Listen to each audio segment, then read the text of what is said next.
सिया आंखों में आंसू लिए कब से रसोई में काम किए जा रही थी।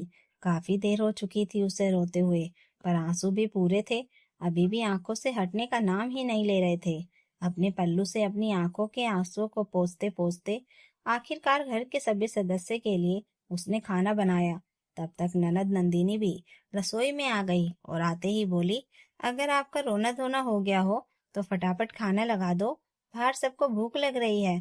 पता नहीं ऐसे रोने से सूरत क्यों बना रखी हो। सब आपके भले के लिए ही कहते हैं, पर आपको तो हर बात का बुरा लग जाता है। सिया अपने पल्लू से आंसू पोंछते हुए खाना परोसने के लिए बर्तन निकालने लगी। उसे देखकर नंदिनी बोली, अब थोड़ा जल्दी भी चला कीजिए, यहाँ भूख के मारे हालत खराब हो रही है। सिया को काम बताकर नंदिनी बाहर आ गई। बाहर आने के बाद वह अपनी माँ कमला जी के पास बैठकर धीरे से उनके कान में बोली, माँ, अभी तक वो महारानी रो रही है। सुनकर अपना मुंह बिगाड़ते हुए कमला जी बोली, आंसू बहाती है तो बहाने दे, हम क्यों उसे चुप कराए। गलती उसने की है तो सुने, अपनी मर्यादा का खून ख्याल रखे। इतने में सिया खाने की थालियां लेकर बाहर आई तो दोनों माँ बेटी चुप हो गई। खाने की थालियां टेबल पर रखकर पहले दोनों माँ बेटी की चौकियां बिछाई, उसके बाद थाली पर रखकर रसोई में चली गई। देखा माँ, भाभी बोलकर भी नहीं गई कि खाना खा लो, क्या यही इज्जत रह गई है हमारी। नंदिनी धीरे से अपनी मम्मी कमला जी से बोली, उसे चूल्हे में पड़ने दे, तेरे भाई की मेहनत का माल है तो तू खा, जिसके मुंह फुलाना है फुलाती रहे। कहते हुए कमला जी नीचे आकर बैठ गई और अपनी चौकी अपनी तरफ सरका कर खाना खाने लगी। साथ ही उन्होंने नंदिनी को इशारा किया खाना खाने के लिए। अपनी माँ का इशारा पाते ही नंदिनी अपनी चौकी अपनी तरफ सरकाकर खाना खाने बैठ गई। अपनी माँ के साथ बीच बीच में सिया आकर गर्मा गर्म रोटियां दोनों को परोस गई, पर दोनों एक शब्द ना बोली। दोनों अभी खाना खाकर उठी ही थी कि इतने में आर्यन भी आ गया, यानी सिया का पति। नंदिनी को देखकर आर्यन से ने पूछा, अरे नंदिनी, तू कब आई ससुराल से। बस भाई, आज ही आई हूँ, नंदिनी ने जवाब दिया। अच्छा, तूने खाना खा लिया, वो अपनी बहन से पूछता है। उसकी बात सुनकर नंदिनी मुंह बनाते हुए बोली, हाँ भाई, भाभी ने जो रूखा सूखा परोसा है वो तो मैंने खा ही लिया। रूखा सूखा क्या मतलब है? इसे खाना परोसना कहते हैं क्या? अरे ससुराल से ननद आती है तो वहां लोग मनुहार करके खिलाते हैं, पर तेरी पत्नी को तो एक शब्द न बोली, ऐसे बर्ताव करती है जैसे एहसान कर रही हो। शुक्र मनाओ कि अभी मैं हूँ। तेरे बात तो यह इसे पूछेगी भी नहीं। कमला जी बीच में ही बोल पड़ी। सुनकर आर्यन को अजीब लगा, क्योंकि सिया तो हंसमुख स्वभाव की थी, सबसे हंस बोलकर बातें करती थी। कुछ सोचते हुए आर्यन बोला, ऐसा तो कभी नहीं करती। अपने 3 महीने की शादी में इतना तो समझ गया हूं मैं, जरूर कोई बात हुई होगी, नहीं तो सिया सबसे हंसकर बात करती है।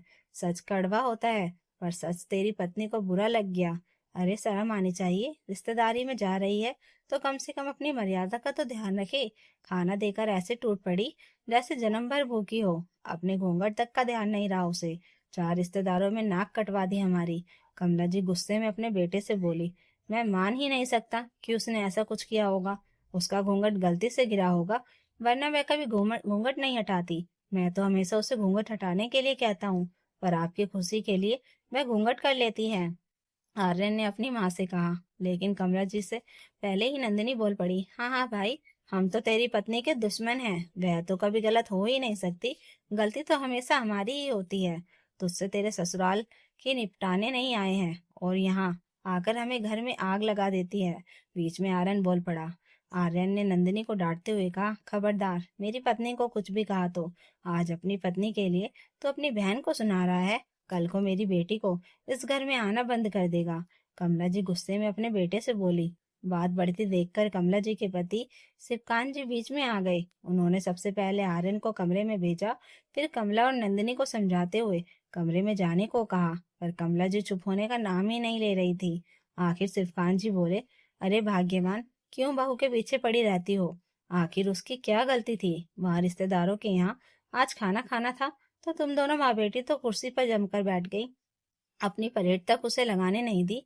बहू तो खाना खाते खाते तुम दोनों को परोस रही थी, वह तो ठीक से खा भी नहीं पाई और तुमने चलने की लगा दी। एक तो थकी हुई, ऊपर से घूंघट नहीं संभाल पाई, खुद को गिरा बैठी और उसका घूंघट हट गया तो उसे पूछने की जगह ही बहू लगी तो नहीं, तुमने और तुम्हारी बेटी ने वही उसका तमाशा बना दिया। खबरदार, उसका साथ दिया तो अपनी बहू है, बहू की मान मर्यादा में ही रहे, ऐसे रिश्तेदारों में नाक कटवाने के लिए नहीं। हम लोग तो अकेली कोई अनोखी बहू नहीं रखते हैं क्या जो घूंघट कर रही है। औरों की बहुएं भी तो मान मर्यादा में रहती हैं। कमला जी भी हार मानने को तैयार नहीं थी, पर भाग्यवान, अपने खानदान में तो किसी की बहू घूंघट नहीं करती, तो क्यों जबरदस्ती अपनी बहू से घूंघट करवा रही हो। यहाँ नया रिवाज कहाँ से ढूंढ लाई हो आखिर। सिवकान जी ने कहा, जरूरी है क्या जो सबकी बहुएं करे वही मेरी बहू भी करे। मुझे मेरी बहू घूंघट में अच्छी लगती है, और उसे इस घर में रहना है तो घूंघट करना ही पड़ेगा, समझे। आखिर जब सिवकान जी ने देखा कि कमला जी चुप होने का नाम ही नहीं ले रही हैं, तो वे खुद ही कमरे में जाकर बैठ गए। काफी देर तक कमला जी और नंदिनी बड़बड़ाती रही, और आखिरकार खुद थक हार कर चुप बैठ गई। इधर कमरे में सिया की आंखों में आंसू आ गए। आर्यन उसे चुप कराते हुए बोला, देखो सिया, रोना किसी समस्या का हल नहीं है। पहले तो तुमने भी उनकी हर बात मानकर उन्हें सिर पर चढ़ा लिया, अब वो नीचे उतरने का नाम ही नहीं ले रही हैं। जब तक इंसान खुद के लिए नहीं बोलता, उसके लिए कोई और बोले तो भी सामने वाले को फर्क नहीं पड़ता। अब तुम्हारे लिए मैं और पापा दोनों बोल रहे हैं, पर असर माँ पर नहीं हो रहा है, इसलिए अपने लिए तुम खुद बोलो, बस हम तुम्हारे साथ है। सिया को आर्यन की बात सही लगी।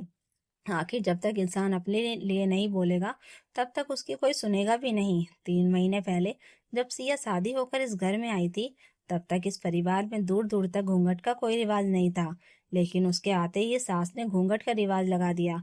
हालांकि आर्यन और सिवकांत जी ने घूंघट करने से मना किया, लेकिन वह सास और ननद को खुश करने के चक्कर में घूंघट कर लेती। सास को खुश करने के चक्कर में आज अपना तमाशा करा बैठी। फिर क्या मिला, सिर्फ ताने और लोगों के सामने जग हंसाई, और इतनी बुरी तरह जैसे उसका घूंघट गिरते ही पूरे खानदान की इज्जत लुट गई हो।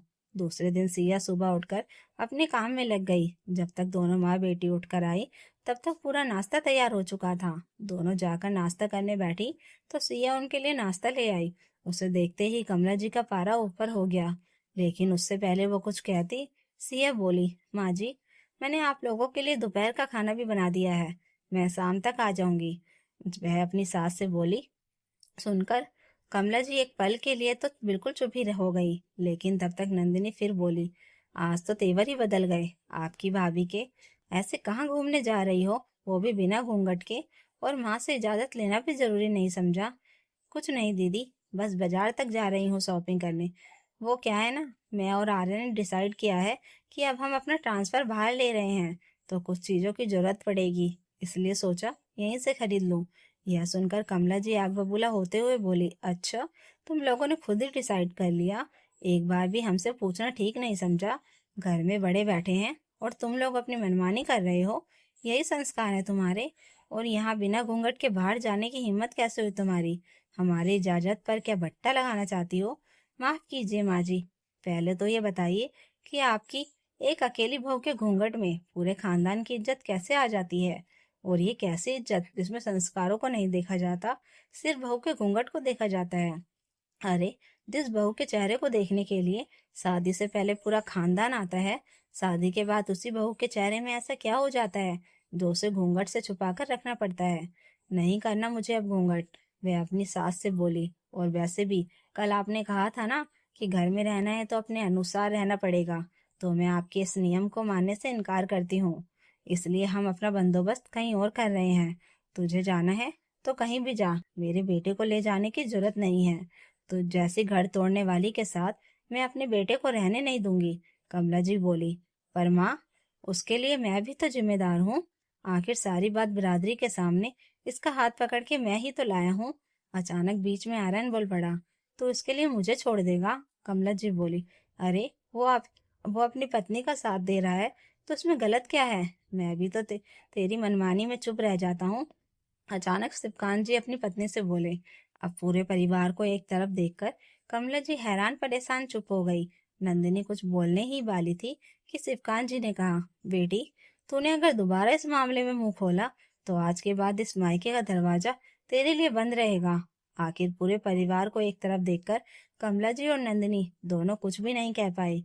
कुछ दिन तक नाराज भी रही, लेकिन जब देखा कि परिवार में कोई उन्हें नहीं मना रहा और उनकी बात नहीं मान रहा, तो अपने आप ही चुप हो गई।